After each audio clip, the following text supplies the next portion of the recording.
Fala galera, estamos aqui em mais um podcast da Dinâmico Construtora. Eu sou o Clécio, proprietário da empresa. Aqui ao meu lado direito está ela, engenheira civil, toma conta de toda a parte de engenharia da construtora, toma conta dos mestres de obras. Sobre o trabalho dela tem em torno de 100 pessoas na qual ela lidera. Essa é a nossa amiga e vamos receber com a salva de palmas, Maida! Aqui à minha frente está nosso amigo Jairo. O Jairo já fez mais de 100 projetos estruturais, tem mestrado em estruturas, toma conta da parte de fundação da construtora. Com vocês, Jairo! À minha esquerda está a nossa amiga Bianca, ela que toma conta da parte design aqui da construtora, ela que está sempre antenada com os melhores projetos de interiores e também sempre nos ajuda com as fachadas.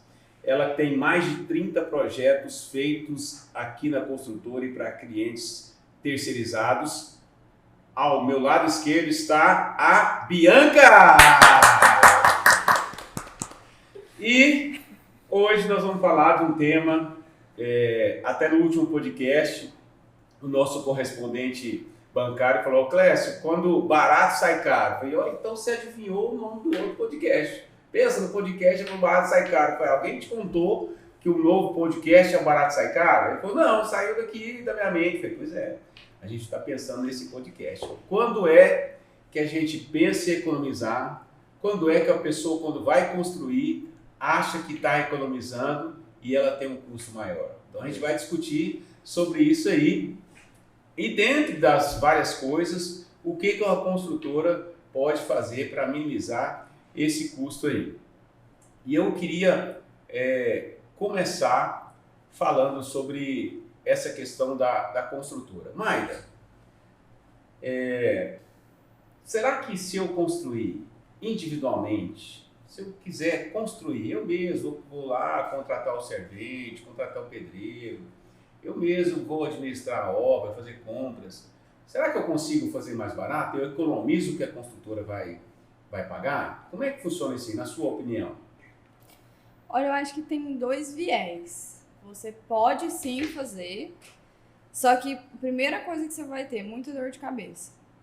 O que a construtora vai fazer para conseguir resolver problema, ir atrás de mão de obra, conseguir um material talvez melhor, num custo-benefício bom, você, a pessoa que está construindo no caso, ela que vai ter que fazer todo esse papel, ir atrás de uma equipe boa. Tive problema com a equipe, ela que tem que resolver. Tive problema na obra, tem que ir lá. Faltou uma curva, tem que correr e comprar. Então a dor de cabeça é muito maior. E pensando em pós-obra, se você olhar o custo-benefício, hoje vai sair mais barato, mas beleza. Você fez por sua conta própria. Foi mais economia, ok. E lá na frente, o seu pós-obra, como é que vai ser? Você tem estrutura para atender, você tem um fluxo de dinheiro para conseguir fazer um pós-obra bem feito, para atender o seu cliente depois. Se tiver um problema, como que você vai resolver? Então, acho que a pessoa tem que pensar nesses dois viés. Eu estou disposto a ter essa dor de cabeça e eu estou disposto a arcar com o pós-obra.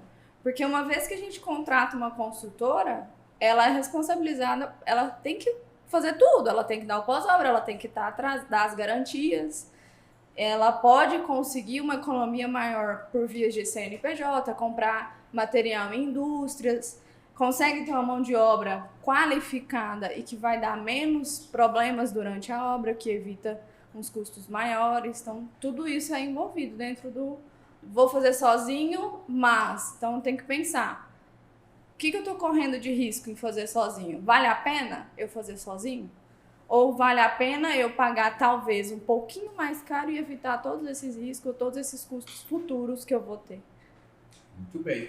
Jair, e do ponto de vista estrutural, o que você já viu de errado aí, que a pessoa pensou que estava economizando e gastou mais, no sentido de desperdício? Vamos primeiro falar de desperdício, depois a gente vai ver de algumas coisas que aconteceram aí. Bom, no desperdício, às vezes até contrata engenheiro que não estudou a parte estrutural, que só acostumado com a execução, vai fazer um projeto. Mas não sei como é que calcula esse pilar. Põe mais 5 barras aí que a gente garante.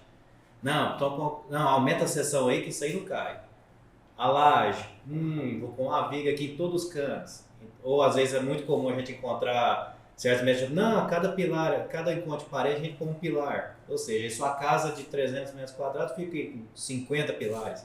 Enquanto se for calcular, você põe 20 pilares, 25. É certo, aí às vezes não tem a experiência do cálculo. No olhômetro, vamos dizer assim, estou acostumado a fazer já, vou pôr pilar em todo canto. E aí vai fazendo só aumentar o custo, só a obra. E também das questões que a gente comentou de mão de obra especializada. Vou executar sem a construtora. Eu tenho a capacidade de saber se o que o pedreiro está fazendo está correto?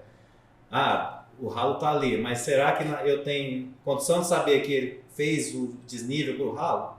Ou a gente descobre só depois, quando vai entregar e vai tomar banho? Muitas vezes só depois, né? Que muitas vezes é só depois.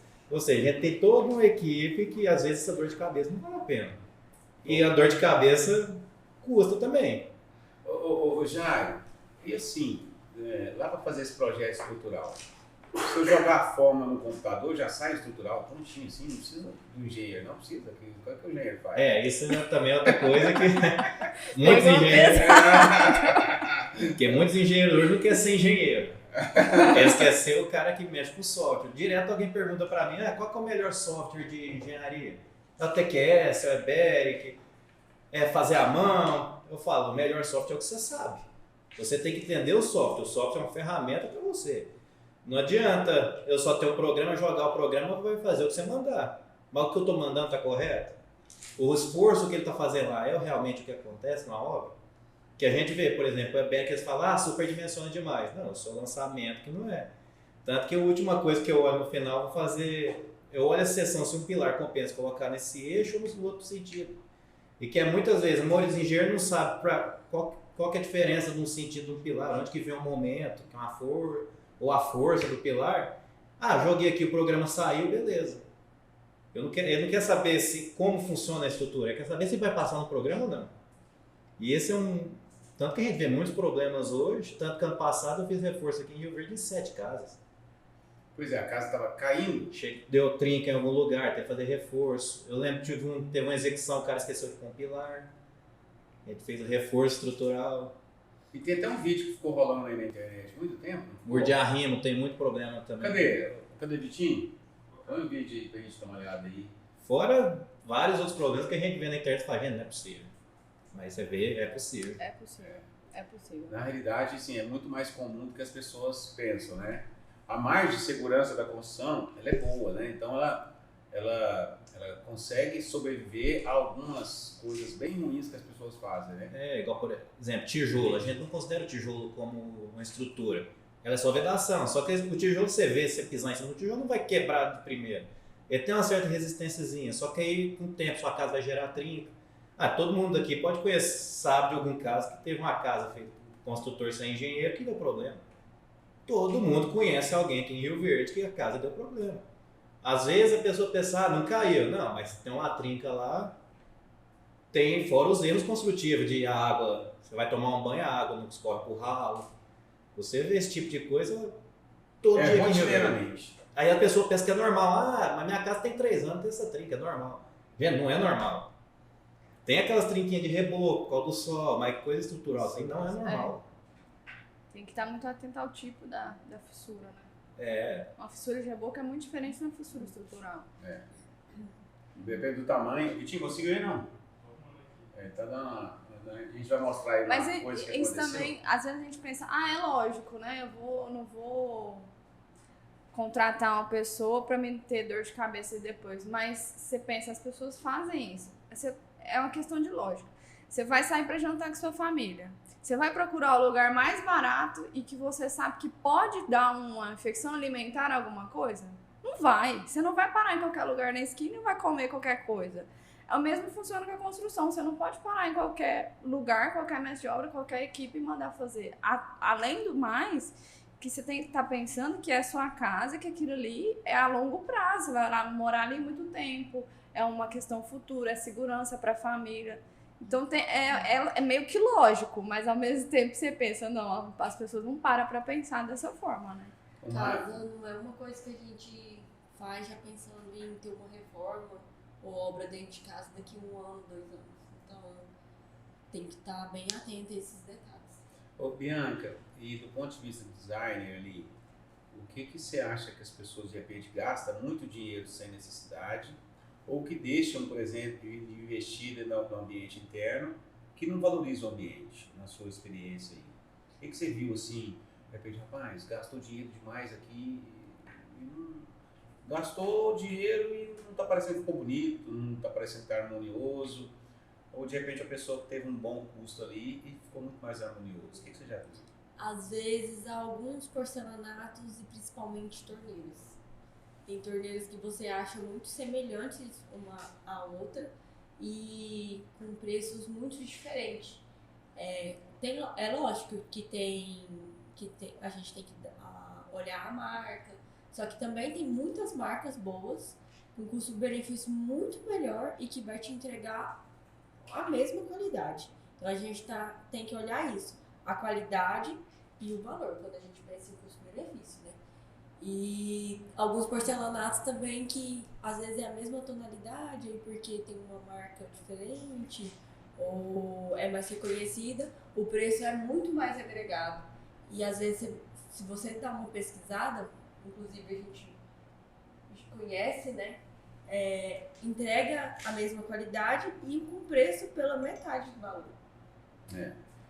Então, muitas vezes a pessoa pensa que está gastando bem, não, eu quero gastar um máximo na minha casa, eu não quero economizar em nada, vou pôr, e se não tiver um bom gosto, um critério, pode ser que não fique um ambiente agradável. Pode ser que polui demais, Sim. pode ser que fica muita informação, né? O que é? Você vai passar aí, Vitinho? Olha só o som aí, tem o som?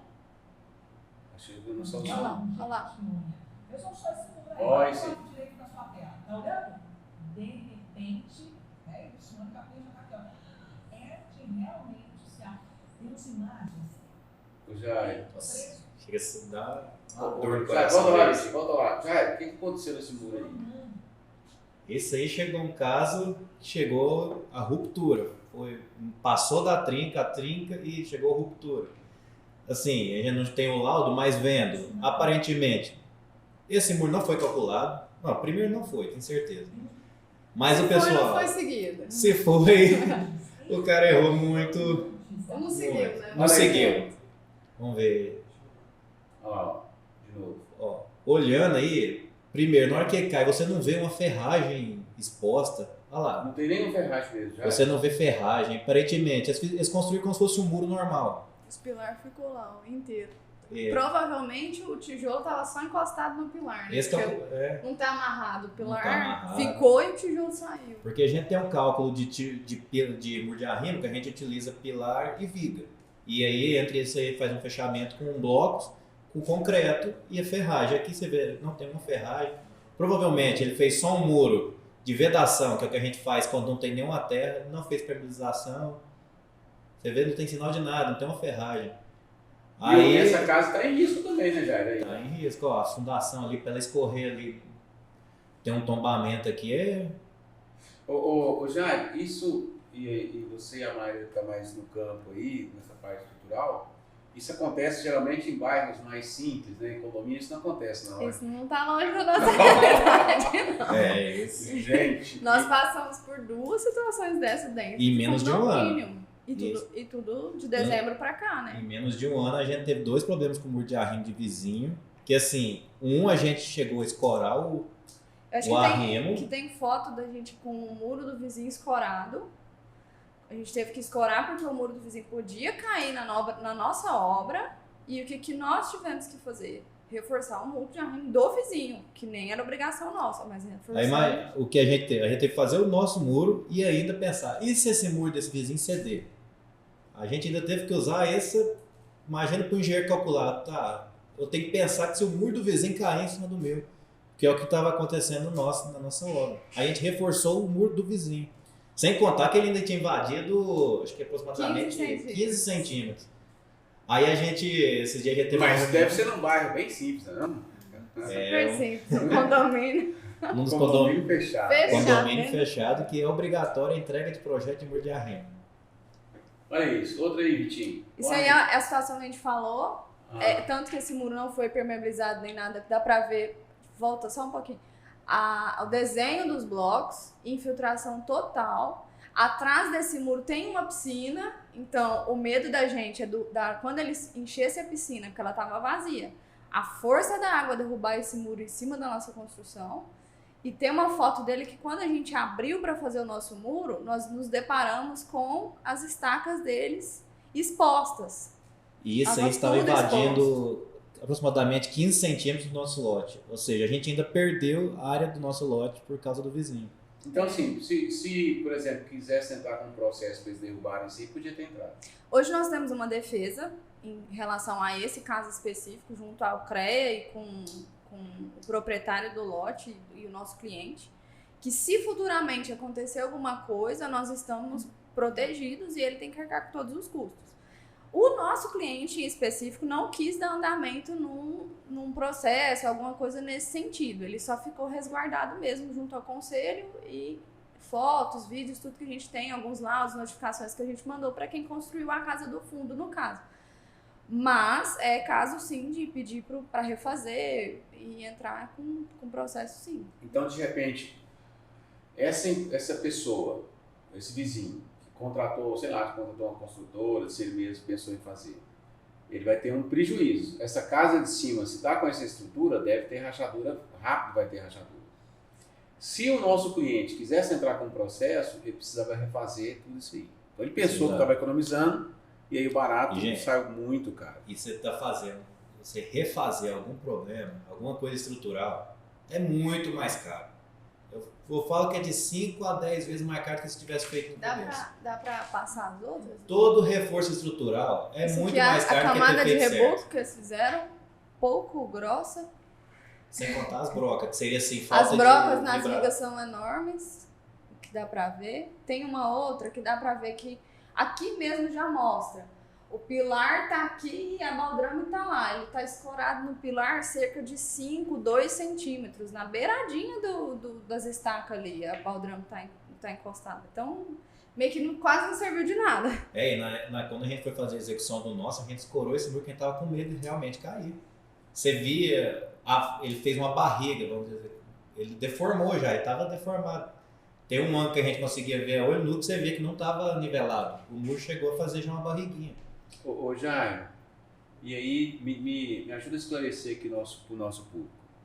Então, você está falando que você faz o projeto estrutural lá no computador, você faz a leitura desse projeto, você quantifica, observa, vê as mudanças que precisa fazer, para mesmo assim fazer uma qualidade excelente e abaixar o custo, é isso? Isso, igual, eu utilizo o software como uma ferramenta no meu cálculo, porque se eu for fazer à mão, vai demorar muito, a gente tem uma certa demanda, você não pode ficar 5 meses num projeto.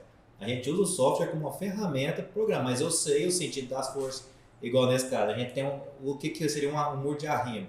É um muro que vai segurar uma terra, um modo meio grosso de dizer, ou seja, o terreno é desnivelado, a gente teve que aterrar, colocar terra, e nisso essa terra vai exercer uma força. Esse peso todo vai para cima do muro. Esse muro que segura é chamado de muro de arrimo. Então, aí, como essa força tem um sentido, a gente sabe qual que é o sentido dessa força e a gente dimensiona para essa força. Não é uma coisa no olhômetro. A gente calcula para aquilo. Então, assim, se calcular um elemento que funciona para aquela situação, é mais barato do que você fazer um geralzão que, põe aí 10 ferros aí de 10 e pronto. A gente faz toda essa análise, principalmente com essas casas de alto padrão, que hoje em dia o vizinho vê a casa, não, eu quero uma mais, e as nossas estruturas estão cada vez mais complexas. Então precisa de uma análise mais criteriosa. E é onde entra o barato sai caro, né? Que às vezes o cliente quer escolher a construtora pelo valor e não pela qualidade, pelo serviço a ser entregue. E também os engenheiros que vai acompanhar a obra e fazer o projeto, design, arquiteto, por isso também. Às vezes acha um projeto caro, mas também não vê tudo isso que tem que fazer até chegar na execução. Se a pessoa começa a economizar no projeto, desiste. Porque assim, olha que agora que a gente já tem interno, né? Mas eu sempre paguei projeto pessoal para fazer. Sempre. Nós fizemos com projetos pessoais. e eu nunca fui pelo preço. Porque assim, gente, se você errou no projeto, é como se errar no caminho. Vai dar tudo errado. E refazer um projeto, né, Bianca? Depois que a pessoa... eu coloquei um ambiente dessa forma. Não quebra essa parede, abre ali. Abre aquela janela. Não, eu preciso aqui agora de um ponto de esgoto ou ponto de água. Isso que encarece muito a obra, né, Bianca? E a importância do cliente saber escutar a gente, não que a gente tem que ter opinião formada e ser aquilo, mas saber trocar ideias é muito importante para não acontecer isso no decorrer da obra. Porque tem cliente que chega aqui, não, eu quero isso, isso, pronto, acabou. Aí às vezes chega lá na hora, é totalmente diferente do que ele quer. Aí vai lá e tem que fazer do zero novamente. Ô, Bianca, e hoje esse software de imagem ajuda muito ao cliente ter a noção de como é que vai ficar no final, não é? Sim. Uhum. Então assim, você consegue projetar muito próximo do que vai acontecer na prática. Sim. Tem cliente, igual eu mencionei agora, tem cliente que fala, não, eu quero isso e isso assado. Mas faz um projeto para eu ver? Faço. A gente faz, na hora que a gente entrega, não, totalmente diferente do que eu imaginei na minha cabeça. Aí é onde ele pega e abre, alguns sim, alguns não, mas a maioria tem essa compreensão da gente trocar ideia e ir formalizando o projeto para executar da melhor forma, né? Isso caso que as pessoas fechem um projeto de interiores. E quando não fecha, vai lá na loja, acha que isso aqui vai ficar bom, acha que isso aqui vai ficar bom, aí coloca na casa e chega lá e não gostou. E o projeto. Aí economizou com o projeto, mas aí você não gostou e tem que fazer tudinho. E fazer o projeto de interiores antes de começar o acabamento é fundamental para a gente conseguir economizar na obra. Porque acabamento é onde tem N valores. É igual a gente está falando, tem porcelanato de 100, 200, R$1.000 por metro quadrado. Então, se a gente faz esse projeto antecipado e tem um cronograma, a fase de acabamento vai começar daqui 4 meses. Então, vamos começar a fazer um orçamento, olhar esses porcelanatos, ver o que a gente pode substituir essa marca, ver se realmente tem qualidade. Então, abre o tempo de pesquisa e também de negociação, né? Uhum. A questão do planejamento, principalmente da parte de design, igual, aí faz todo o luminotécnico da sala, que é, por exemplo, nessa região vai ter LED? Não vai. Ali vai ter spot? Não vai. Aqui vai ter iluminação natural? Natural, não. Aí, porque a questão de já ter o projeto, depois vamos falar que não fez o projeto de design, mas lá na frente vai fazer e a parede já está lá, os pontos lançados, só que eu quero um ponto no outro lado da sala. Tem que sair quebrando e fazendo. Igual eu falei, normalmente para você quebrar e refazer é 3, 5 vezes mais caro do que fazer desde o começo. E isso que é uma coisa que a gente já trouxe aqui para dentro, que a gente tem tudo agora o controle desde o começo até o final da obra. Com quem troca a ideia. Já, uma dificuldade que a gente tinha aqui quando vinha projetos externos é o tal da compatibilização de projeto. Isso é. O que é compatibilização de projeto? Quem de vocês podia falar um pouquinho? O que é compatibilizar os projetos? Primeiro, quais são os projetos necessários para começar uma construção aí? Falar assim, porque na minha parte é compatibilização, que é a parte mais estrutural. Como que é um passo a passo? Primeiramente, a gente vai desenhar a planta da sua casa e o arquiteto vai definir estilo de fachada, qual que é a fachada, qual que é o tamanho dos quartos, tamanho da sala, beleza. Passou para isso, aí onde que eu vou fazer o estrutural. E muitas vezes o engenheiro... Aí o arquiteto, como a gente faz uma casa de alto padrão, tem muitos detalhes em fachada, às vezes quer pôr um pilar em certo lugar, a gente não pode pôr esse pilar. Igual, eu nunca mudei projeto de arquiteto, eu até falo para os arquitetos aqui, pode complicar, depois eu me viro, eu dou um jeito. Aí a gente, ou seja, a compatibilização. Eu quero uma sala com vão livre. Igual, a gente tem um caso aqui que a gente tem uma área gourmet de 12 metros de vão livre, não tem um pilar no meio. Vão livre é o espaço que está aberto, né? Isso, espaço aberto. A pessoa quer uma integração entre a sua sala e sua área gourmet. É sua piscina, não quer um pilar no meio lá. Não quer nenhuma viga atrapalhando. Não quer uma viga, gente. Ou seja, a gente coloca isso. E só para a gente falar um pouquinho mais, muita gente não sabe o que é viga e o que é pilar. Já, até para a gente esclarecendo aí as dúvidas. Pilar normalmente é o elemento em pé, vamos dizer. Uhum. Podemos dizer assim, igual você vai andar, você vê muito isso, por exemplo, em escola antiga que teve reforma, uma sala minha. No meio da sala tinha como fosse um poste no meio da sala. É a famosa coluna. A famosa coluna. E a viga, um modo meio Brutândis é a coluna deitada. Entendi. Que Não, fica tô do claro, tô Que claro. aí tem até um termo assim, viga aérea. Não, tudo é viga. Viga aérea, porque às vezes a pessoa considera a viga apoiada na parede e a viga aérea é a viga que está voando. Não, tudo é viga. Aí tem esses termos. Aí às vezes a viga, igual tinha uma faculdade que eu dava aula, tem as vigas em cima das salas. Não é uma coisa bonita que você vê, é umas vigas em cima assim. Que aí às vezes ou esconde com forro de gesso, alguma coisa assim. Hoje a gente já, através dos nossos cálculos, a gente eliminou muita parte de viga, deixa um ambiente muito mais aberto que as nossas obras hoje. E limpo, né? Limpo, isso, você tem uma sensação limpa. Tem um pilar no meio de sua sala, dá uma sensação assim que tem alguma coisa errada lá. Não dá espaço. Ô Maida, mais sobre essa compatibilização de projeto, como é que é essa compatibilização lá até o nome é difícil, né? Compatibilização. Chegou um arquitetônico, aí depois chegou um estrutural, chegou um de esgoto, um elétrico. E como é que eu compatibilizo isso aí? Onde que vai passar esses canos? Onde vai passar a parte do pluviométrico? Será que não passa dentro de viga? Como é que é essa compatibilização? Hoje ela é feita através de softwares também, quando é feito em softwares que leem o mesmo tipo de arquivo. Mas acontece muito de, por exemplo, um arquiteto fez um projeto, o engenheiro estrutural fez o estrutural, o outro engenheiro fez os complementares, que a gente fala que é o elétrico, hidráulico, hidrossanitário. Na hora que você junta tudo, chega na obra, tá passando cano de esgoto na porta, tomada até na janela, e aí não fala nada com nada. Então, a importância de você ter os profissionais conversando entre eles, se a linguagem do software que foi feito o projeto não for a mesma, é muito importante. Porque eles vão conversar entre eles e vão ver, opa, aqui tem uma janela, aqui tem uma porta, então vou passar por aqui. Onde que eu vou descer as águas pluviais, por exemplo? Posso fazer um shaft aqui, esconder esses canos? Não pode, vai mudar minha fachada. Então, hoje a gente tem isso, mas quando nós pegávamos projetos de fora, que a gente já fez isso algumas vezes, nós tínhamos muita dor de cabeça em obra. Quando chegava lá, ia ler os projetos, um falava uma coisa, outro falava outra coisa, e agora? Qual que a gente vai seguir? O Meshop ficava louco. Louco. A sorte é que os nossos Meshop sempre resolviam.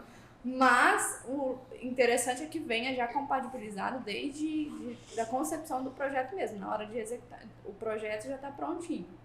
Mas a compatibilização é isso, eles conversarem entre si e todos os projetos baterem. Quando eu jogar um em cima do outro, pensando ali em pavimentos, eu jogo arquitetônico, estrutural e os complementares, a porta está no rumo da porta, a janela está no rumo da janela, as instalações estão passando em paredes, tudo certinho. Eu lembrei de um caso aqui, que esse caso é bom. O mestre de obra era sobrado, esse não é projeto meu, inclusive esse mestre de obra tinha feito um outro projeto comigo, aí estava executando de outro, na hora que chegou no segundo andar, o pilar de baixo batia na porta no de cima, e esse pilar dava sequência. E a porta, corredorzinho assim, não tinha como você mexer na porta, e o pilar batia no meio da porta, aí como é que você faz? Deixa um quarto sem porta? Aí eu lembro que ele até me ligou e falou assim, não, mas o que eu posso fazer aqui? Aí a gente fez como assim, morreu esse pilar e criou uns pilares na lateral. Mas só isso aí, gastou aí, vamos falar, R$7.000 a mais do que se tivesse feito o pilar alinhado. E não foi porque assim, a arquitetura me impedia de mudar esse pilar embaixo. Não, tinha condição de fazer o pilar no lado. Só que aí, por falta de compatibilização, não prestou atenção na questão do vão da porta, de janela, passou o pilar no meio. Isso é muito... Joga no software te dá o projeto pronto, você já manda plotar, não confere. O software não vai saber se aquilo ali é uma janela. Ele vai jogar na onde ele acha que é mais viável. Então, se a pessoa que está fazendo não confere, não vê e não compatibiliza com a planta arquitetônica, que é a base, acabou. Chega lá na obra é só pepino. É isso. Sem contar o tanto de coisa que software não faz. Igual a gente tem uma casa com a escada espinha de peixe. Se quiser até pôr uma foto aí, escada espinha de peixe. Tipo, escada espinha de peixe. É uma das escadas, pra mim, é uma das mais bonitas que tem. Não tem nenhum software hoje que faz isso. Aí o Clécio vira pra mim, o cliente quer essa escada. Não, mas meu programa não faz. Vamos fazer o cliente mudar? Não, gente, aí é onde que o engenheiro tem que entrar. Não, então beleza. Aí eu pego o esforço no programa e confiro a mão.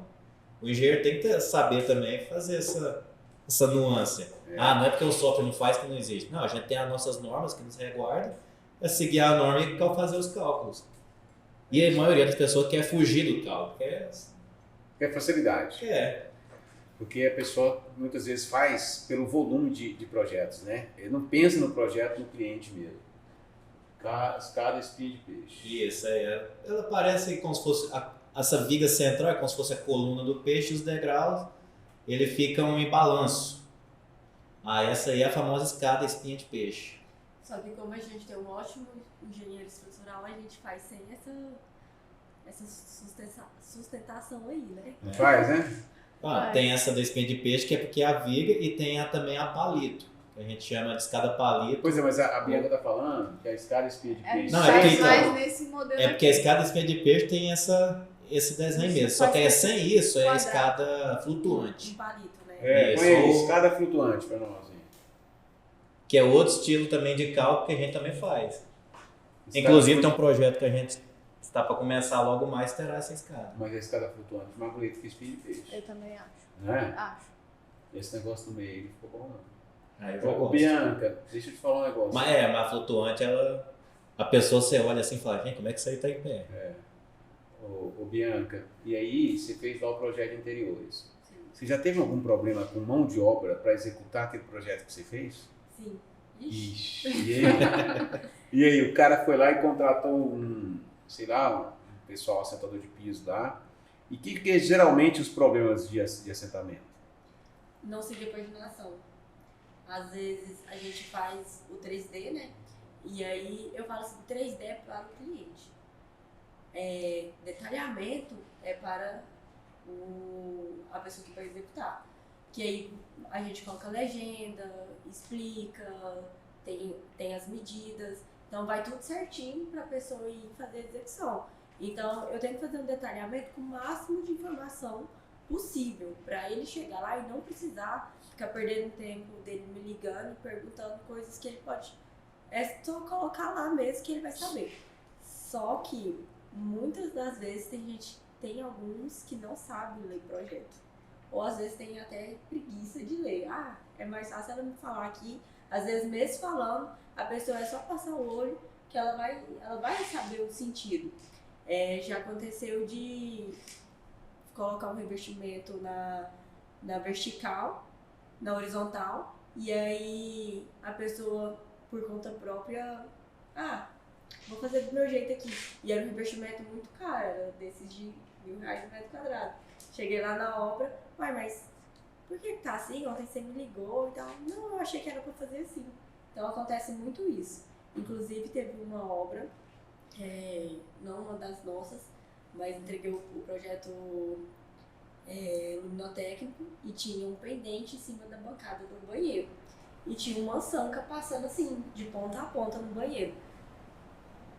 Ele colocou o pendente no meio da sanca. O pendente no meio da sanca. Tava lá a cota e o desenho do pendente. Então acontece muito isso. E aí é onde a gerência de acompanhamento de obra é muito importante. Porque às vezes você pode falar, pode explicar, pode ir lá, mostrar. E alguns vão querer fazer da forma que acha certo. Ô Mayra, e treinar esse pessoal de acabamento para ler projeto é muito importante, né? Na sua equipe aí, tem esses treinamentos, como é que faz? Você já sabe quem faz esses acompanhamentos? Como é que você tem selecionado a equipe aí durante esse tempo de gestão? A gente tem parceiros já que trabalham há algum tempo, então a gente começa a brincar com eles que os bons vão ficando e os ruins vão saindo. Mas é polêmico. Os mestres de obras também são muito críticos, então como a gente entrega produto de alto padrão, é o mínimo resultado ser alto padrão. Então, a partir do momento que fulano tá fazendo o acabamento de piso e não tá ficando alto padrão. Opa, vamos tentar corrigir? Assim que faz. O mestre de obra vai acompanhar um pouco mais de perto. Não deu certo? Obrigado. A gente se vê numa próxima. Quem sabe você se capacita melhor e volta. Mas o acompanhamento, tanto do mestre de obra quanto de nós, da equipe ali que está acompanhando, eu, a Bianca ou o Jair, que sempre está mais à frente das obras, é de extrema importância. Porque às vezes você acha, eu trabalho com piso, assentei piso 30 anos na minha vida. Nossa, o cara é bom, então ele sabe, né? Mas aí ele fez 30 anos do mesmo jeito e errado. Um ano repetido 30 vezes. Não é porque ele faz 30 anos que significa que ele faz certo, ou faz da forma que nós queremos que faz. Então, tudo isso é avaliado. Eu faço há 30 anos. Posso ir numa obra que você fez para ver se me agrada? Vamos ver a última que você fez? Eu trabalho com montagem de telhado. Telhado é simples, vou lá, o cara vai lá, monta a estrutura, põe a telha, beleza.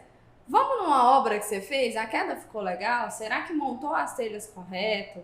Deu queda? Obedeceu a porcentagem de caimento de cada telha? Porque vai que esse cara sempre montou errado, eu não sei as pós-obras que ele teve. E aí me volta a água no telhado numa casa dessa de alto padrão. Ô Mayra, porque Rio Verde tem muito emprego, né? Então, assim, é difícil você fazer retenção de profissionais, né? Mas a gente observa o seguinte, os melhores profissionais geralmente estão em construtora, né? Estão em construtoras. Porque vai selecionando ao longo do tempo, E né? por conta do custo dele, né? Os melhores profissionais não são os mais baratos. Uhum.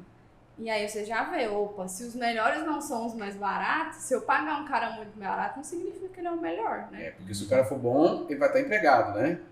Ô Jair, você que já trabalhou em outros locais também, e assim, quando você veio para trabalhar com a gente, você notou algumas diferenças lá na prática, né? Vixe. O que você podia falar assim, na prática, o que você notou diferente da equipe? Primeiro, minha tranquilidade em questão de execução dos projetos é outra. Igual, a gente passa o projeto, a gente sempre conversa. Igual o mestre de obra, podia fazer de jeito que ele tá lá no dia a dia, às vezes ele sabe uma execução que seria mais fácil para ele. Então eu tenho uma conversa muito boa com os mestres de obras aqui, mas tudo que eles vão falar, eles conversam comigo antes. Isso aqui a gente pode fazer assim? Pode. Não, assim não pode, assim é contra a norma.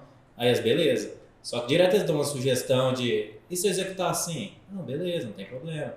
E você vê eles executando, eles sabem ler os projetos daqui, os mestres de obra, eles seguem o projeto até antes de eu vir para cá e falar assim, nossa, a gente gastava demais com estrutura que às vezes a gente via que não precisava. Mas antes a gente gastar aí pela segurança do que o de menos, que até acaba sendo o tema de hoje, que é onde gastava muito. Que um dos motivos que eu vim para melhorar na questão estrutural, a gente realmente precisa pôr onde precisa e onde que talvez consegue ser algo mais aliviado, deixar mais leve a estrutura. Com critério. Com critério. Tanto para isso a gente tem todas as normas. Tem um motivo de ter essa norma, que é as regulamentadoras hoje em dia. Igual, por exemplo, pilar de ferro de 8. Gente, não pode pôr pilar de ferro de 8, porque teve vários estudos, teve os caras que são mestres, doutores, fizeram mestrado, doutorado nisso, pesquisa. A gente já tem uma construção civil, pelo menos há mais de 50 anos, então a gente já tem históricos que quando tem um ferro de 8, o pilar tende a flambar, ou seja, ele tende a torcer. Questão de cobrimento, hoje por norma a gente não põe. Então, dentro do nosso projeto a gente não põe. A economia que não vale a pena no final. Você economizar depois no final aí 10 mil reais numa casa de 2 milhões. Entendi. Sendo que não pode por norma. Ou seja, aí a gente tem esse critério, mas eu estou acostumado, não caiu. Não, mas a questão de uma estrutura não é só cair. Existem duas análises que os engenheiros têm que olhar, que é o estado útil, ELU, que é estado limite de serviço útil, e estado limite útil e estado limite de serviço. Que serviço seria o quê? Uma deformação excessiva, você chegar na casa e você vê uma viga que fez uma barriga. Você pisar numa laje, a laje tremer. Isso não é que vai cair, mas isso é a sensação nossa de serviço. O engenheiro tem que levar isso em consideração. Ô Jair, do ponto de vista comercial, vou falar assim, como empresário. Se você tem uma construção bem feita, ela valoriza com o tempo. Valoriza com o tempo. Agora, se você tem uma construção que ela tem alguns problemas estruturais ou problemas de execução, ela desvaloriza de uma forma assim, excepcional. De, por exemplo, sair do mercado. Tem produtos que foram construídos em condomínio muito abaixo do mercado e não vendeu. Não vendeu. Por quê? Porque é eliminado do mercado um produto mal feito. Né? Sem contar E queima no mercado. Queima. Igual o solo, a gente que está lá embaixo, enterrado, ele mexe durante uns 5 anos. Você faz uma fundação mal feita, hoje tá bom, passou um ano, não, tá bom. Passa 4 anos, começa a aparecer os problemas, o solo vai mexendo com o tempo. Ô Jair, outra coisa, pergunta. Tem gente que faz processo, assim, projeto estrutural e não faz análise de solo. Qual que é a importância, e é comum, né? Isso é muito comum. Qual que é a importância? Assim, se eu vou Infelizmente, colocar é comum. lá 5 de profundidade, a espessura, eu preciso saber que em que solo que essa estrutura está colocada? Se você não souber o solo, vai ter duas coisas que a gente vai fazer. Ou você vai subdimensionar, ou seja, vai dimensionar para menos, que pode dar um problema, que é o recalque, que é o famoso, aparece as trincas. Ou você vai superdimensionar, ou seja, vai gastar muito mais material do que necessário. Ah, meu terreno é argiloso ou arenoso? Eu só sei com ensaio. Igual, todos os nossos projetos aqui é feito ensaio. Gente, R$1.400. A economia que a gente gera depois de fundação, R$10.000. Por causa de um ensaio de R$1.400. O que é o ensaio? Esse chama SPT. É uma sondagem que a gente faz, que faz tipo um tripé e a gente vê qual que é a resistência do solo a cada metro de sua camada. Ah, no primeiro metro tem tal resistência, tipo de material. No segundo metro tal. Nível de água. Às vezes a gente vai fazer um ensaio, o nível de água está elevado. Deu água no terreno, no ensaio mostra onde está esse nível de água. Reforça a estrutura, pode ser que seja um dia chuvoso e no dia de furar realmente não tem mais essa água. Tudo influencia. As pedras no terreno, por exemplo. Pois é, eu ia tocar nesse assunto aí. Vocês enfrentaram um desafio muito grande num condomínio que tinha pedras, mas aí de repente alguém está pensando, mas ter pedra é bom, dá estrutura. Mas qual que era o problema das pedras lá? Essa pedra é o famoso matacão, no nosso termo. Ou seja, é só uma pedra isolada, não é aquela rocha sã que tem lá no fundo. Que quando a gente tem essa rocha sã, ela dá uma alta resistência. Às vezes nem precisa fazer estaca, a gente faz sapata, que é uma fundação superficial, que economiza. Só que nesse caso era o tal do matacão, que era uma pequena pedra isolada, vamos falar assim, uns 2 metros, só que ela não tem resistência. Se a gente fizer uma estaca, colocar em cima dela, com o tempo esse matacão vai começar a trincar, romper, e sua casa desce aí uns 2, 3 centímetros. Gente, sua casa descer 2 centímetros, tem onde que parece trinca para todo canto.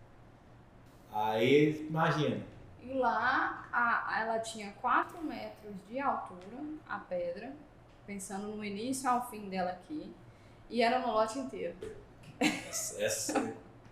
Acho que foi um dos piores problemas que a gente já Não foi qualquer máquina, né? Não foi máquina simples, tinha uma máquina aqui em Rio Verde. Uma semana quebrando uma máquina para quebrar ela em pedacinhos, depois veio uma reto para tentar tirar, não deu certo, arrumamos uma outra máquina mais potente para conseguir tirar um pouco, não tirando tudo.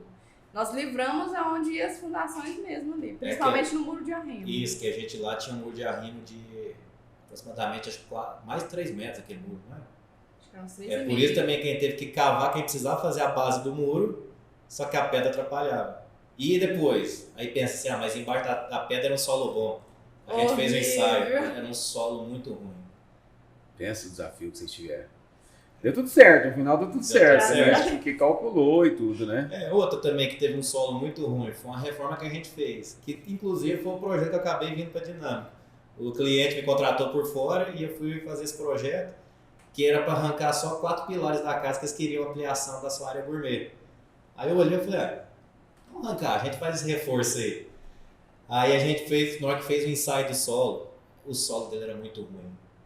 Era muito ruim, ele teve que fazer tubulão. Nossa, dentro do que é tubulão? Porque a máquina não entrava, como já tinha a execução do andar de cima, a máquina não conseguia entrar, que aí ela precisa de uma certa altura para conseguir furar o solo. O tubulão foi feito manual, que seria uma estaca com diâmetro elevado. Procura um tubulão aí pra gente entender um pouco. A gente teve que procurar um profissional capacitado para fazer tubulão, escorou a casa. Gente, foi só de escavação, foi uma semana para escavar 2 tubulões. 2 buracos. Aí vai ver na foto aí, e assim, não pode ser qualquer profissional para executar isso, teve toda segurança, mas é uma situação.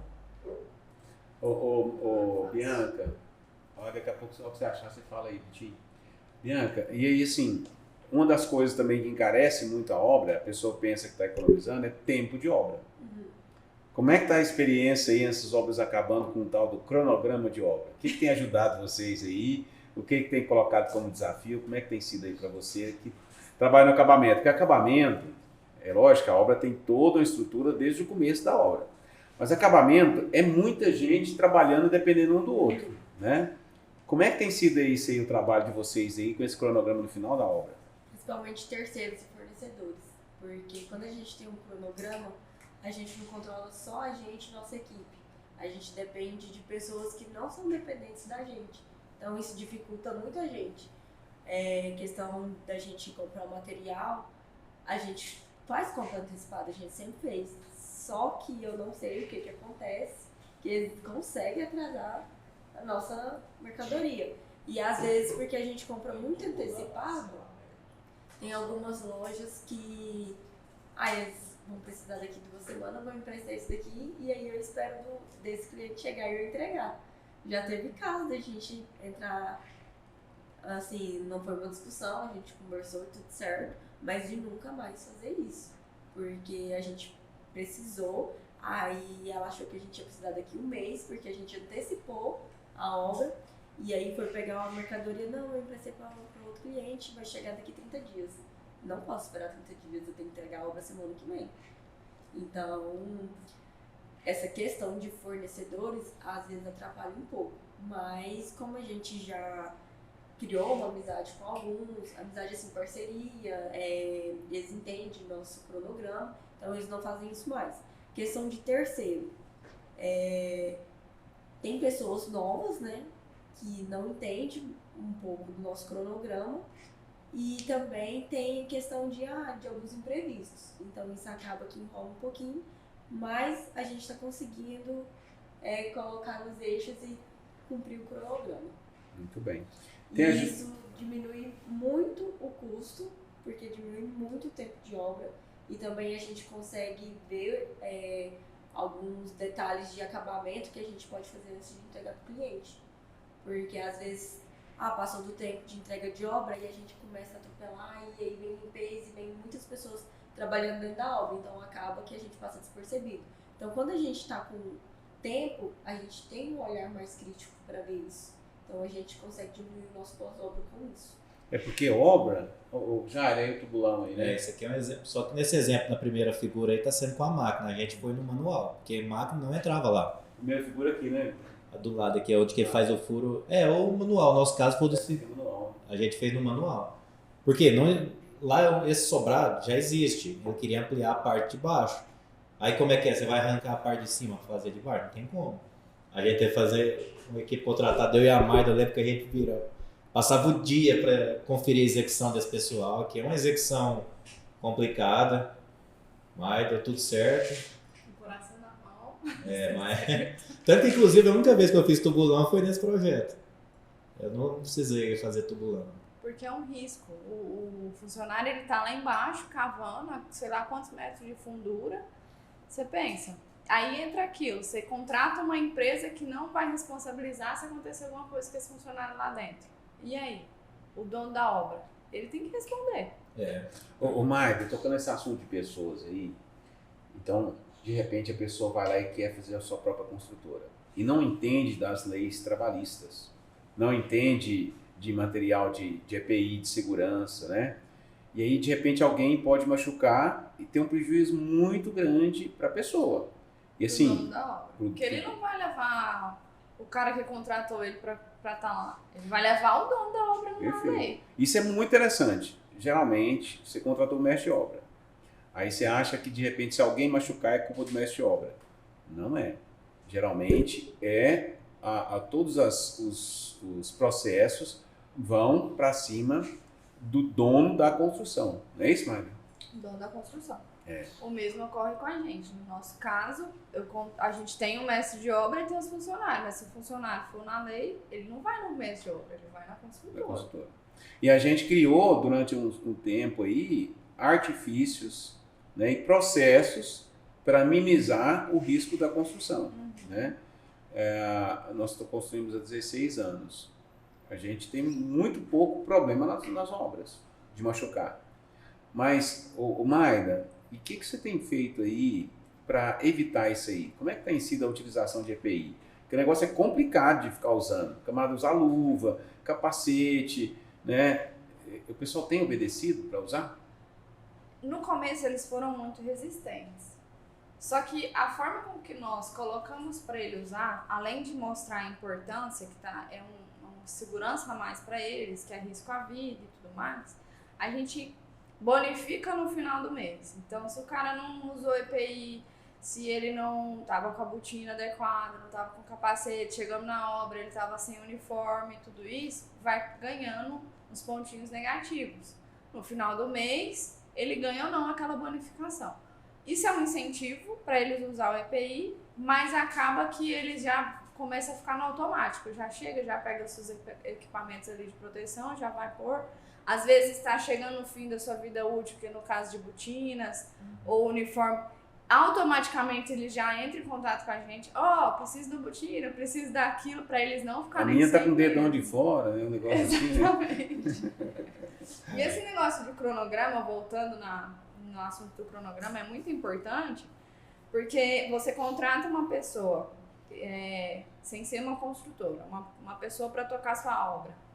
E se ele estiver ganhando por diária, ele não tá nem aí que o dia que ele tem que te entregar a obra, ele só quer saber dele enrolar para ele ganhar o dele e pronto. Aí beleza, então eu vou contratar um empreiteiro, que aí eu fecho um metro quadrado com ele vai lá e faz para mim, a equipe dele. E se o empreiteiro pegar todo o dinheiro, não dá conta de terminar e não tem dinheiro para terminar? Ele E vai acontece embora, muito. ele não vai dar Acontece. satisfação pro cliente, ele vai embora. Gente, isso acontece muito. Muito. Aí o cliente tem que ir atrás de outra pessoa para terminar uma obra que já foi dada início, de repente às vezes já até tem muita coisa errada lá que tem que refazer, uma dor de cabeça. A confiança de você contratar uma construtora é que ela vai começar e ela vai terminar. Se ela vai ter prejuízo ou lucro, o problema é da construtora. O cliente ele vai estar confiante que ele fechou naquele valor, ele vai receber aquele produto. No nosso caso mesmo, né, mãe? Tem obra que a gente não tá ganhando, né? Mesmo assim, a gente não pediu ajuste do cliente, Não. né? Só pede Ou não ajuste com do cliente compromisso. quando ele muda alguma coisa na construção, quando é custo mesmo dele, Mudança né? de projeto. Mudança de projeto. Então, a gente não tem esses custos. Então, o cliente tem uma previsibilidade muito maior. E para a gente, já caminhando para o final, Bianca, o que você gostaria de falar aí sobre o barato sai caro? Qual que é a importância aí de ter um projeto designer? E faz suas considerações aí, finais. O que você recomenda para contratar ou não a designer? Qual que é a economia que isso faz? Qual que é o custo que isso tem? Harmonização? Primeiramente, fazer a compatibilização de projeto. O projeto de interiores é importante, sim, desde o início da obra, tanto no elétrico, na iluminação, porque às vezes o arquiteto ou o engenheiro já entrega um projeto elétrico e luminotécnico básico, só que é o básico. Ninguém quer uma iluminação básica e uma elétrica básica numa casa de alto padrão. Então, quando você vai ver isso, é no projeto de interiores. Já aconteceu com a gente, de clientes, contratar o interior, depois de tudo, até o piso assentado. E a gente tem que rasgar chão, rasgar parede, para deixar de acordo com o que ele quer. Então, isso aumenta muito o tempo de obra, aumenta muito o custo, porque quebrar é muito mais caro do que fazer do zero. E também para você conseguir pesquisar e fazer orçamentos legais. Às vezes, muitos clientes viajam muito, tá em uma cidade diferente todos os dias, então ele tem essa demanda. Eu tenho um projeto aqui, tô passando aqui, eu vou lhe dar uma olhada. Às vezes ele vai lá e acha o mesmo produto que ele estava orçando com preço melhor. Então, você fazer um projeto, uma compatibilização de projeto desde o início e ter em mãos desde o início é muito melhor e mais prático, tanto para quem vai executar, tanto para quem vai morar e tanto para quem vai fazer o projeto.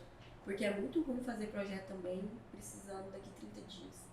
Porque projeto de interiores é muitos detalhes, então demanda muito tempo, principalmente na parte de detalhamento, que é o principal e o essencial. Planejamento é muito importante. A gente observa essas empresas que fazem construção rápida. Então, você pega lá, o pessoal fala da Drogazil. Então, assim, eles demoram muito tempo para fazer um projeto e a execução rápida. Mas o planejamento tem que ser detalhado, né? Jari, e você? Qual que é a importância aí? O que é o barato sai caro? Para a gente ir resumindo e caminhando para o final. Muitas vezes eu já escutei, mas vou pagar 3 mil no projeto, sempre tem um engenheiro ali que cobra 1.000. Beleza, é o projeto do engenheiro. às vezes ele não sabe o que está fazendo, joga para mais, e aí a obra fica 100 mil, enquanto de um que cobrou 3 mil, fica o projeto que é 70 mil. A economia que às vezes a pessoa não vê de primeiro, mas no final da obra a diferença é grande. Igual a economia inteligente que a gente usa hoje aqui é a laje protendida. Hoje não fazemos mais com laje treliçada nas nossas obras. A gente usa a laje protendida. Se você olhar a laje treliçada contra protendida, só o valor inicial de laje por laje, a protendida é muito mais cara. Só que a gente elimina a forma, a quantidade de viga, a quantidade de pilar, peso próprio da estrutura. Aí no final da conta a gente tem uma economia muito grande, inteligente, usando o material certo. E com a segurança maior, né, Jair? E com a segurança maior. A questão de você concretar uma laje protendida com o pessoal tá lá em cima, eu pergunto para os mestres de obra hoje se vocês querem voltar para treliçado. Nenhum. A qualidade final é espetacular, o material que a gente usa. E o pessoal hoje acostumou, eles não querem voltar de jeito nenhum para treliçada. Quer ter muito mais viga, dá muito mais trabalho para eles, gasta mais com carpinteiro, com forma. E também, assim, questão dos engenheiros, principalmente quem está começando assim, você pegou um projeto, vai entregar esse projeto para o cliente, saiba o que você está entregando. Não é porque o software deu certo, passou. Gente, todos os softwares têm problema. Tem considerações que o software não leva, porque não é toda a estrutura que você sabe. O programa é uma máquina para a gente, é uma calculadora. Se você coloca os valores errados, o resultado final vai ser errado. E você tem que pensar, eu tenho que saber o que estou fazendo. O resultado está coerente com a realidade? Igual, não é todos os projetos que eu já peguei que eu sabia como é que fazia, não. Tem um projeto que eu olhei e falei, meu Deus do céu, agora tem que pôr isso em pé. Mas todos os projetos que eu entreguei, eu sei cada ferro daquilo lá. Ah, eu não sei fazer um muro de arrimo. Beleza, estuda, corre atrás, que a maioria dos engenheiros não quer fazer isso. Ô Jair, me ocorreu aqui na mente, até para o pessoal entender um pouco a respeito dessa questão do software, é igual você pegar o Waze no Rio de Janeiro. Você pegou o Waze no Rio de Janeiro, você vai do ponto A ao ponto B, mas você pode passar dentro da favela da Rocinha. Isso. Então assim, e aí o risco é você não sair de lá. Não sai de lá. Então muitas vezes o programa não vai contemplar os problemas que vão acontecer no caminho. E é por isso que o técnico que entende o processo, como é que o programa pensa, ele vai lá e interfere nesses pontos. Né? Igual assim, isso aí também é um conselho que quem quer entrar como engenheiro calculista, estrutural, gente, faz isso.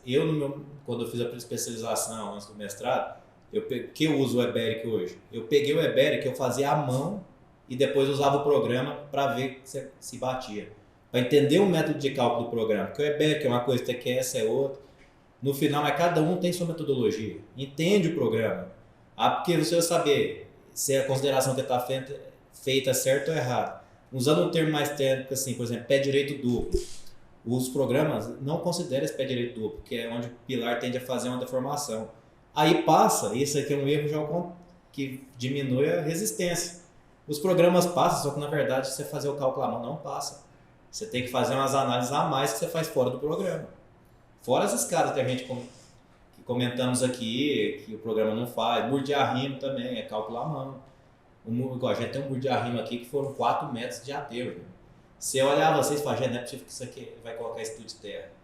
Colocou no final 4 metros de arrimo, que é uma coisa que vai ficar enterrada e que ninguém vai ver. Aí às vezes ninguém vê e fala, pra que isso aí? Mas tá enterrado lá, 4 metros de terra que a gente teve que fazer. E uma coisa que é muito importante, além de saber fazer o projeto, é entender o que tá fazendo, né? Eu trabalhei uma vez com uma design que ela falava isso pra mim, Bianca, eu fazia o detalhamento, não fazia a parte de 3D, igual eu faço aqui, era só detalhamento mesmo. Às vezes ela me ensinou de uma forma e eu queria copiar aquilo, os meus detalhamentos, aquilo que eu não entendi o que eu estava fazendo, mas eu sabia fazer. Ela falava, Bianca, você tem que entender o que você está fazendo, você não é um robô. E muitas vezes os projetistas que eu vejo aí é um robô. Eles querem copiar, quer fazer, sabe projetar, mas na hora da execução não sabe executar. E isso é um custo muito alto. E outra coisa, porque geralmente o projetista, o engenheiro, ou muitas vezes ele é só do campo, ou muitas vezes é só do escritório. Então o que a gente fez como equipe aqui, né? Vocês trabalham nos dois setores. Os dois setores. Vocês projetam dentro do escritório e vai lá conversar com o cara que assenta o piso para ver, né, Bianca, como ele vai assentar o piso. Então vocês entendem realmente o que vocês estão fazendo desde a parte do computador, desde o 3D até como é que vai ficar no final. É igual o Jair falou, a gente não sabe fazer tudo, tem muita coisa que a gente não sabe, a gente aprende, a nossa profissão a gente aprende todos os dias alguma coisa. Então a gente pode estudar a vida inteira que a gente não vai saber tudo. Então, eu não sei fazer isso, mas eu preciso pesquisar, eu preciso estudar, eu preciso ver como que vai funcionar na prática, porque muitas das vezes também é bonito, mas não é útil. Então eu preciso saber se realmente isso vai ser útil e se eu vou poder colocar em prática. E isso é muito importante para o cliente. E o profissional do futuro é um profissional que desaprende também, né? Aham. Até tô lendo o livro Audaz, ele fala muito essa capacidade que a gente tem de desaprender algumas coisas que não funcionam mais. Né? A gente aprender de outra forma, com a necessidade do mercado. Hoje eu falo que eu estudo mais hoje do que quando eu fazia especialização em mestrado. Que a gente vai vendo a demanda das nossas casas, dos projetos, a gente vai conversando com o mestre de obra, posso melhorar nisso aqui, posso fazer desse jeito aqui, e se testar desse jeito. Igual eu falei, que eu tenho muito projeto que eu já comecei que eu não sabia, mas eu entregar todo projeto meu que eu entreguei, eu te falo 100% de cada ferragem lá, por que eu usei ela. E às vezes a pessoa quer, passa no programa, beleza. Ô Jair, deixa eu fazer uma pergunta. Você já projetou alguma coisa que você tenha certeza que ia dar certo? E você chegou lá na hora da execução, o mestre de obra, o carpinteiro, ou quem executou, não executou conforme o projeto? Não, já. Às vezes teve uma que só esse projeto aí era só projeto, a execução era de outro. Aí tinha uma fachada assim, tinha um balanção, ou seja, uma marquise que a gente fala. E não, o mestre de obra achou que estava com muito peso, o engenheiro não ia lá conferir. Ele foi, arrancou a viga de 70, ele pôs uma viga de 30. O que é o marquise? Põe aí, Vidinho. Um balanço, é como se fosse uma marquise. um beiral grande. Um beiral, na parte fachada. Na parte fachada. Aí tinha essa viga de 70, o mestre de obra achou pesado e pôs para 30, gente. Antes de tirar a escola, a casa ainda tinha trincado tudo. Aí eu fiz um reforço estrutural, ele gastou R$25 mil para fazer o reforço estrutural. Então, a forma... Mas antes de ser feita a viga, né? Imagina, ele quis economizar aí R$2 mil. Ele teve que gastar 25 mil. Aí isso aí também sobrou muito pro engenheiro que acompanhou. Que aí na hora que eu cheguei que eu vi, eu falei, mas o projeto aqui, a viga de 70, vocês fazem de 30, gente? Mas igual, nossa, aqui às vezes tem umas coisas que o mestre de obra pergunta, questão de execução. Uma coisa muito chata de executar tá da viga invertida, que tem a nossa laje, a viga fica para baixo. Só que tem muita fachada nossa, que os arquitetos fazem essa viga invertida. Que dá uma questão de volumetria da casa. Aí às vezes eles falam, não, mas não dá para executar assim. Eu falei, não, você vai mudar a fachada. Aí às vezes a gente, ou quando não muda a fachada, que não vai mudar nada em questão estética, a gente faz de um jeito mais fácil. Que aí tem muita coisa que você consegue fazer mais fácil com o mestre de obra também, não é só o que o programa solta. Igual, eu converso muito com o mestre de obra, hoje em dia na fundação a gente não usa ferro de 12. Eles preferem dobrar 6 barras de 10 do que 4 de 12. Para mim não faz diferença 6 de 10 ou 4 de 12, mas para ele lá na hora faz. E essas pequenas nuances assim que a gente vai acostumando e melhorando nosso projeto. Então, o processo melhor que a gente encontrou até hoje é vocês fazerem o projeto e vocês acompanharem. Por isso aí é um exemplo marquise. Da marquise. Que aí, no caso, essa altura aí, o mestre de obra achou pesado, ele foi lá e diminuiu para 30 centímetros, que era 70. Assim, na cara dura, assim, né? Sem critério nenhum. Que aí lá o engenheiro de execução não ia, porque nesse caso era só projeto, aí tem o engenheiro de execução. Aqui no caso, eu e a Mari, eu acompanho mais a parte do projeto e da execução, mas a gente está sempre presente em todos os momentos da obra. Aí você está conferindo, é importante também não deixar na mão do profissional. Gente, é seu nome que está lá. Igual aqui em Rio Verde pode ter muita gente que assina qualquer coisa, mas não entra nessa. Querer, todo mundo faz assim. Não vai ver, gente, não dá pra você confiar. Não é questão isso, às vezes a pessoa a gente pode errar, eles podem errar, tem que conferir. É um processo muito. Uma casa aí de 3 milhões dá um problema nisso aí. A responsabilidade, o nome da empresa está em jogo. Maida, pra gente também caminhando pro final aqui, o que você podia falar aí do barato sai caro, no processo construtivo, pra gente fazer um resumo na sua experiência aí, por que contratar uma construtora e que pode sair mais barato? A gente vai partir para execução, né? Que a gestão da execução, ela também é uma área que se tem que estudar. A gente está inovando na parte de execução todos os dias, é uma novidade. E a mão de obra capacitada e a mão de obra especializada, ela vai trazer um custo-benefício menor. A partir do momento que a pessoa sabe o que está fazendo e ela faz bem feito, eu diminuo o retrabalho, eu diminuo dor de cabeça, não tem processos trabalhísticos, um acompanhamento bem feito do processo ali que está sendo executado, diminui erros. Um mestre de obra experiente que sabe o que está fazendo, ele vai conseguir orientar melhor um pedreiro, um servente, um azulejista, um rapaz de forro. Então, a mão de obra especializada, ela traz um custo-benefício melhor. Por mais que você ache, não vou contratar uma construtora porque, de repente, eu acho que é mais caro. Mas aí você vai, faz a sua própria equipe lá, contrata o empreiteiro e tem todos esses tipos de problema, trabalhístico, retrabalho, chega lá, não foi bem feito, não foi feito do jeito que você queria, ou a pessoa abandona a obra, você nunca mais vê ela, tem que recontratar a equipe. A dor de cabeça é muito maior, fora o custo, que no final vai ser maior. Então, eu olhar para o agora, beleza, mas e lá na frente? Então, acho que na hora da gente optar por uma construção, não posso só olhar para o meu agora, o quanto eu estou pagando agora. Eu tenho que pensar em quanto eu estou pagando lá no final, no futuro. Se você pegar uma mão de obra qualificada, um pedreiro experiente, um mestre de obra experiente, fez sua parede no prumo, depois vai fazer o reboco, gastou 1 centímetro de reboco. Olha a economia perto de um que não é. Parede ficou fora do prumo. Vamos tirar isso aqui no reboco. Aí eles gastam lá 4 centímetros de reboco. Imagina que você não gastou a mais de cimento. De 1 centímetro para 4. E fora o risco de dar para dobra, porque esse reboco ele pode fissurar, ele pode desplacar. Aí você tem que repintar, você tem que refazer. Aí você vai fazer um novo, as paredes estão todas tortas. Assim, aí no final das contas, no começo o valor inicial, a consultora pode ser mais caro, mas no valor final, o que você gastou de material, você gastou de mão de obra a mais, pode ser bem maior ainda esse custo. Muito bem. E fora o tempo da pessoa. Então, ela sai daquilo que nós falamos no começo, daquilo que ela é acostumada a fazer, daquilo que traz renda e traz valor para ela, para mexer com aquilo que ela não a gente que trabalha com isso todo dia, a gente tem problema, a gente corre atrás. Nossa, direto, mestre de obra liga aqui, a gente tem que sair daqui do escritório e resolver algum pepino. Imagina uma pessoa que nem sabe, uma psicóloga, um fisioterapeuta tem que resolver esses pepinos.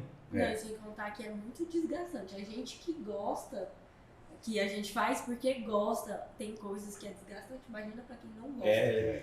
Então, se quer zelar do seu casamento, quer zelar das suas relações, então contrata uma construtora, porque a gente já viu muito caso de casamento acabar, relações acabar em função do estresse da construtora.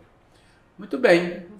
Obrigado a vocês aí, eu acho que o papo foi bem interessante, né? E nós falamos quase 1 hora aqui, Vitinho? 1h08 aqui, falando sobre essa coisa do barato sai caro. E se você tiver novas sugestões aí de podcasts, traz pra gente. A gente quer sempre fazer um podcast com muita informação, descontração e orientação para todos vocês, tá bom? E nós gostamos de polêmica.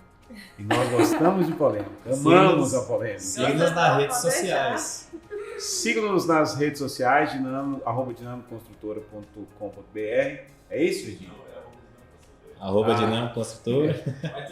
Tem o site @dinamiconstrutora.com.br, o YouTube Dinâmico Construtora e o Instagram Dinâmico Construtora, tá bom? Tchau para vocês, até mais. Tchau, tchau. Até mais, galera.